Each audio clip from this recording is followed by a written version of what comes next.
зуунд амьдраад байна монголчуудаа. Би энд иргэн хүнийхээ үүднээс ярьж байгаа шүү. Тогоо яагаад таслаад байгаа юм бэ? 21-р зууны монголчууд өнөөдөр 13-р зуунд байгаа юм шиг л байна. Өчтөр би энд ингээд фитнес дээр байж илаа. Гүйлтийн зам дээр бараг 50 км цагийн хурдтай би жингээ хасах гад гүйж илаа. Тог тас. Мэдгүй тэргээр хөл гар шалбраал би саваад унссан. За гарлаа. Зогсоолоос гаргасан чинь нөгөө зогсоолынх нь хаалт нээлтэн ажилддаг гадаа 2 цаг зогслоо. Хизээ тог тастгаа яагаад мэддэхгүй байгаа юм ба? Ядаж мэддэгдвэл Монголын ард түмэн чи ойлгоно шүү. Хэлэлтэй.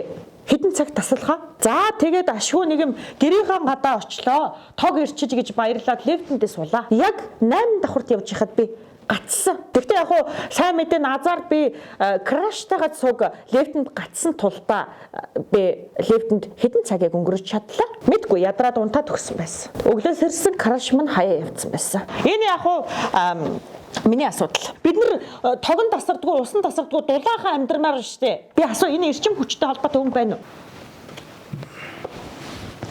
За өдрийн мэнд.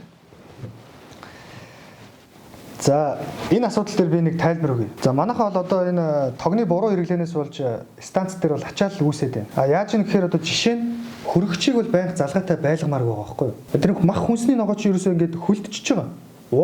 Тэгээд тэр чинь нэг цагтаа ингээд хөлдөөг барьчих шүү дээ. Тэнгүү тэр хооронд хөрөгчөө салгачмаар байгаа байхгүй юу? Тэгээд жоохон кисгээд ирэнгууд нь буцаага залгачмаар. За түүнээс гадна бас утсыг цэнэглээд ингээд байнга байлгаад баймааргүй байна. Утасны цэнэглэгчийг одоо дүүрсэн бол салгаж юмар байна. Тэр чинь 9900 гэдэг ингээд коротглоод асуудал үүсгээд техникийн саадал үүсээд байгаа байхгүй юу. Дээрэс нь энэ айж байгаа нэрийдлэр энэ өрөөнүүдийнхаа гэрлийг асаалттай ондтгоо одоо манай ард түмэн болмоор байна. Энд чинь одоо ингээд шүн ус ингээд тог гүгээд энэ асуудал үүсээд байна шүү дээ. За таны асуудлыг бол ойлгож байна. Бид тогийг таслаад байгаа тий. Тэгээ буцаагаад өгөөд байгаа байхгүй юу. Одоо буцаагаад авч байгаа.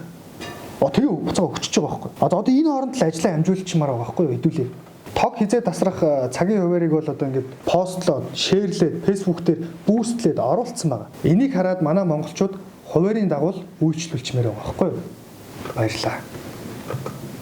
Иргэдийн сэтгэл зүг албаар ингэж хямрааж ин албаар ингэж бохимдуулж ин гэж би хардах хэрэгтэй. Иргэн үнийхээ үгийг хэлмээр байна. Яасан хямралтай, яасан зовлонтой, яасан хэцүү ард түмэн бэ, яасан хэцүү амьдрцгаагаад байгаа юм бэ? Яагаад энэ талаар хин ч юу ч үг дуурахгүй байгаа юм бэ? Инара ямар ядаж энэ танхимынхаа тогийг өгөөч ээ. Эсмичгээд услахтаа манайхаа.